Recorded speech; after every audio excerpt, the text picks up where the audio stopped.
กราบทักทายสบายดีพี่น้องทุกคนบ่ว่าพังไทยหรือว่าพังลาวทุกคนเดี๋ยวนี้เบาคุยกลับมาแต่ประเทศเวียดนามเบาคุยกับเบาเติมแต่ว่ายังบ่ทันหอดบ้านซ้ำเพราะว่าฝนตกนะเดี๋ยวนี้ก็คือบรรยากาศพาลังพลพี่น้องแต่ว่าเบาคุยกับเบาเติมเดินทางเดี๋ยวนี้ก็หอดชายแดนลาวเวียดนามแต่ว่าก่อนสิไปกลับบ้านเฮานี่ก็ต้องเขาดินแดงตัวนี้นะทุกคนในนี้ได้ทางที่เบาคุยยืนนี่ก็คือทางไปไฮของคนชาวบ้านอยู่ประเทศเวียดนามนะทุกคนเดี๋ยวนี้ก็อยากให้พี่น้องติดตามไปนำกันว่าในการเดินทางกลับบ้านของเบาคุยกับเบาเติมติดตามไปนำกันว่าสิไปได้หรือบ่เพราะว่าเดี๋ยวนี้ทางกามืนเพราะว่าบรรยากาศพาลังพลนะทุกคน โอเคพี่น้องจังใดก็ติดตามไปนำกันนะเด้อนี่คือรถของเบาคุยกับเบาเติมทุกคน อันนี้ก็คือเครื่องคองที่เบาคุยกับเบาเติมได้ซื้อมาแต่เวียดนามก็คือข้าวแน่แล้วก็มีน้ำมันพืชแล้วก็มีกาแฟแล้วก็มีอยู่ข้างในนี่ก็มีคานอนะทุกคนก็คือนักเติบเลยได้เบาคุยรวมทั้งหมดนี่ก็ได้ประมาณ300 โลเนาะแต่ว่าเวลากลับบ้านนี่ก็ต้องไปทางดินแดงแล้วก็ขี้ต้มนะทุกคนก็อยากให้พี่น้องติดตามไปนำกันว่าสิไปได้หรือบ่ โอเค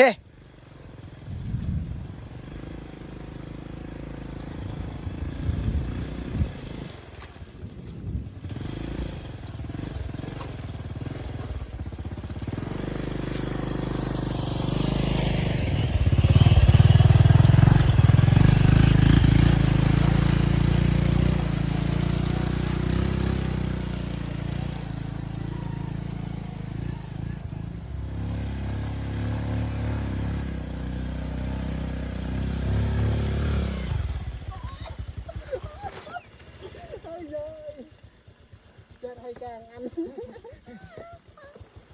โอ้ยทุกคนเอ้ยเอาเลยว่าจะมาเอาจะแกง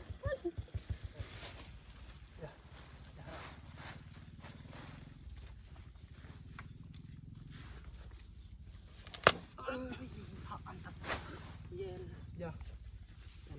จะละให้ไกล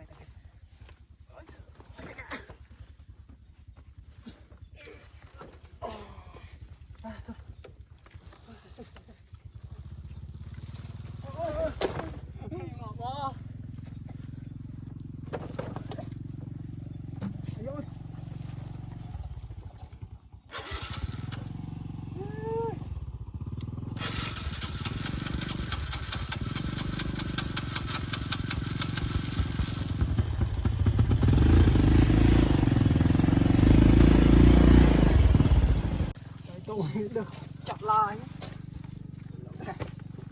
ไอ้กูต้องเตรียมในสระเนาะ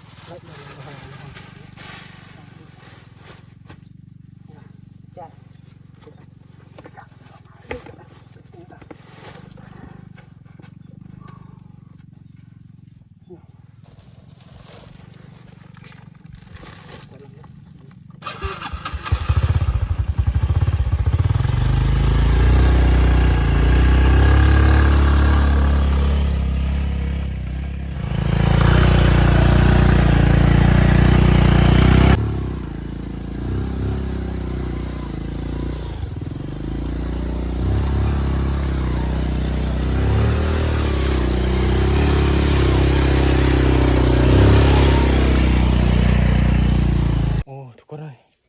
ในการเดินทางนี่ก็ยากหลายนะทุกคน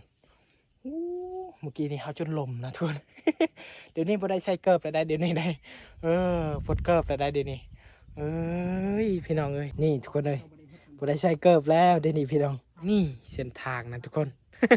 บูว่าจะไปหลอดหรือบ่อเนาะเอาทุกคนเดี๋ยวนี้เราเริ่มเดินทางกันแล้วนะการเดินทางทุกคนทางนี้ต้องยากหลายโอ้คนบางเส้นทางข้างหน้าคุณนะ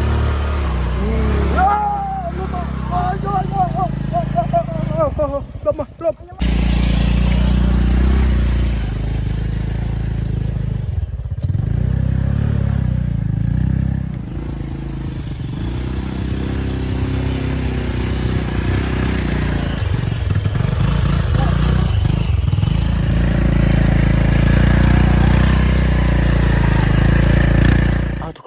ทีนี้พวกเขาเดินทางกับ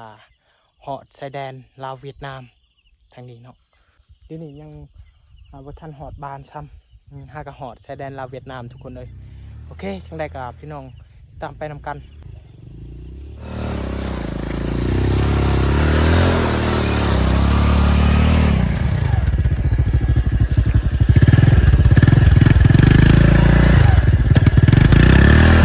ทุกคนทีนี้ต้องเอาออกดินตัวนี้จึงไปได้เนาะโอ้ทุกคนเลยดินมันเหนียวแห้งนะดินมันเหนียวนี่โอ้ไปบ่ได้เลยนี่ต้องเอาออกให้หมดตัวนี้จึงไปได้พี่น้องโอ้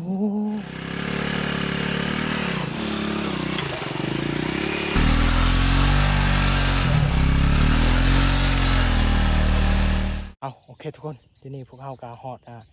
อยู่บนภูสูงนะทุกคนทั้งพูนก็จะเป็นประเทศลาวเฮาเลยเนาะแต่เราต้องลงภูตัวนี้เนาะเพื่อที่หอดประเทศลาวเฮาแล้วก็ทั้งพูนก็จะเป็นประเทศเวียดนามโอเคได้ก็ให้พี่น้องติดตามไปนำกันในการลงภูตัวนี้ว่าจะเป็นแบบใดพี่น้องโอเค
ลงอีกแล้วนะทุกคน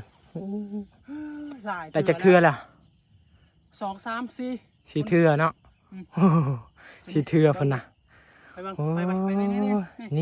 เจ้าเบิ้งนี่เข้านี่ตัวนี้ก็ขาดแล้วนะโอ้พี่น้องเลยนี่เจ้าอัปเดตอีกโอ้ขาเพิ่นนี่กะโอ้บาดแล้วโอเคปวดเลย